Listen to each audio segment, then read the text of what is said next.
Brought to you by V-Guard. Chhatrapati Shivaji महाराजांच्या या भूमीला माझा नमस्कार। मैं मां दुर्गा, जरी मरी तिसाई माता और अंबरनाथ महादेव को आदरपूर्वक प्रणाम करता हूं। मैं पूज्य बाला साहब ठाकरे और धर्मवीर श्री आनंद दीघे जी को श्रद्धांजलि अर्पित करता हूं। साथियों, मैं कल्याण की धरती पर राष्ट्र कल्याण के लिए आपका आशीर्वाद मांगने आया हूं। उनका बैकअप सिर्फ कल तक और हमारा चांद तक। हमारा नेता कैसा हो जो नॉन स्टॉप बैकअप दे वैसा हो। अब की बार वी गॉट इन्वर्टर बैटरी का चमत्कार। राष्ट्र का कल्याण,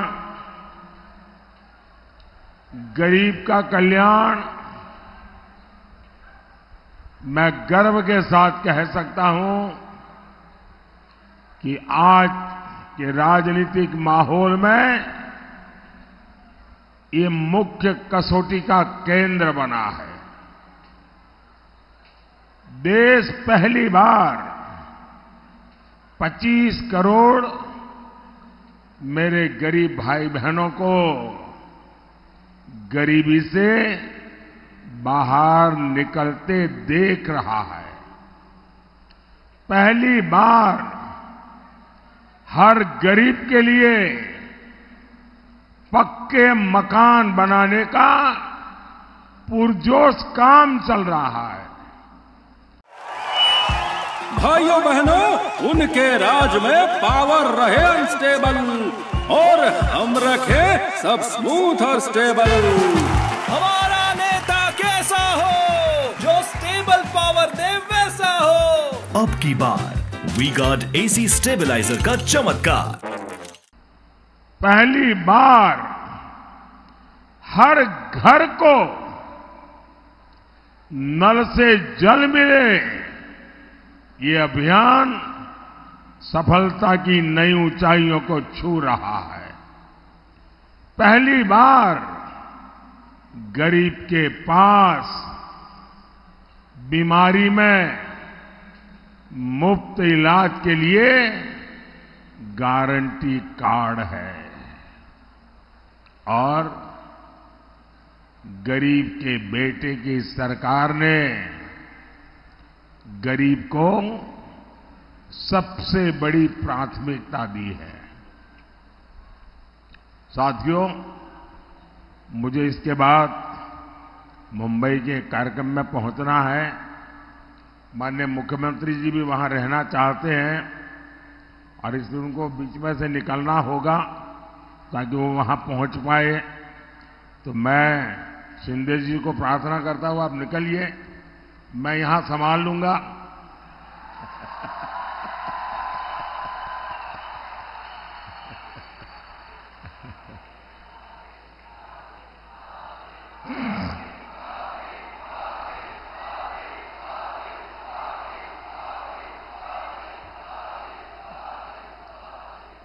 साथियों, आज पहली बार भारत में हम एक नया आत्मविश्वास देख रहे हैं। भारत आज छत्रपति शिवाजी महाराज की प्रेरणा से बुलंद हौसले के साथ बड़े लक्ष्य तय कर रहा है। सरकार बनने के बाद पहले 100 दिन में क्या काम करना है, कौन से फैसले लेने हैं,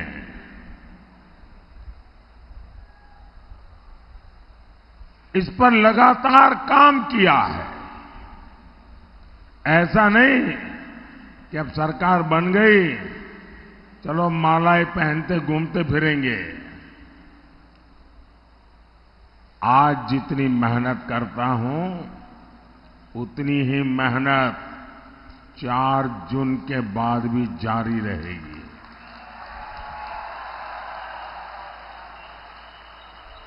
और इसलिए 100 दिन में क्या करना है, इसका ब्लूप्रिंट रेडी करके हम आगे बढ़ रहे हैं। और मुझे कुछ लोग कहते हैं कि मोदी जी इतना आत्मविश्वास, मुद्दा मोदी के आत्मविश्वास का नहीं है, मुद्दा जनता जनार्दन का अरसपरस विश्वास का है। लेकिन मैं जब कल काशी में था और बहुत सारे नौजवानों को इस समय चुनाव अभियान में मेरा मिलना का हुआ, मैं देख रहा हूं कि देश का नौजवान, उसके पास एक नई कल्पकता है, नए आइडियाज है, हर चीज को नए तरीके से करने का उसका तजुर्बा है। और इन दिनों जो मेरी उनसे बातचीत हुई है, तो मैं बहुत प्रभावित हुआ हूं। अब मैं कोई लाखों नौजवानों के साथ तो बातचीत करना संभव नहीं हुआ मेरे लिए, लेकिन मैं देश के युवाओं को एक पर्सनल रिक्वेस्ट भी करना चाहता हूं, आग्रह भी करना चाहता हूं। क्योंकि इन दिनों जो मैं नौजवानों को मिला हूं, उन्होंने मुझे बहुत अच्छे सुझाव दिए हैं। तो मेरा मन करता है कि जो मेरा 100 दिन का विजन है, इसको मैं 125 दिन का पीरियड तय करूं। और जो 25 दिन नए मैं जोड़ रहा हूं, मैं चाहता हूं कि मेरे देश के नौजवान, उनके मन में जो ख्याल आए वो मुझे भेज दें, मैं उसमें से छांट करके ये 25 दिन बढ़ा करके मैं उसमें उसको शामिल करना चाहता हूं। क्योंकि मैं मानता हूं कि अब देश जिस तेजी से आगे बढ़ रहा है, हर पल नया विश्वास, नए सपने, नए संकल्प। और इसलिए मुझे पक्का विश्वास है कि देश के नौजवान मुझे वो सुझाव देंगे जो नॉर्मली हम लोगों की सोच में नहीं होते हैं, उसमें नयापन हो, भविष्य के लिए नक्कर बातें हो। और मैं चाहता हूं कि मैं इन युवाओं को लेकर के उनके विचारों के लिए 100 के दिनवा मला मेरा टाइम टेबल तो है ही है, अतिरिक्त 25 दिन का टाइम टेबल, उस दिशा में मैं सोच रहा हूं। मतलब कि करीब 4 महीने मैं बहुत तेजी से ऐसा फाउंडेशन तैयार करना चाहता हूं जिसके कारण मेरा 2047 का जो लक्ष्य है ना, वो और निकट भास आने लगे। और इसलिए मोदी का तो मंत्र है, आपके सपने, ये मोदी का संकल्प है। और आपके सपनों को जिसने मैंने संकल्प बनाया है, उसको सिद्ध करने के लिए मेरा पल पल आपके नाम,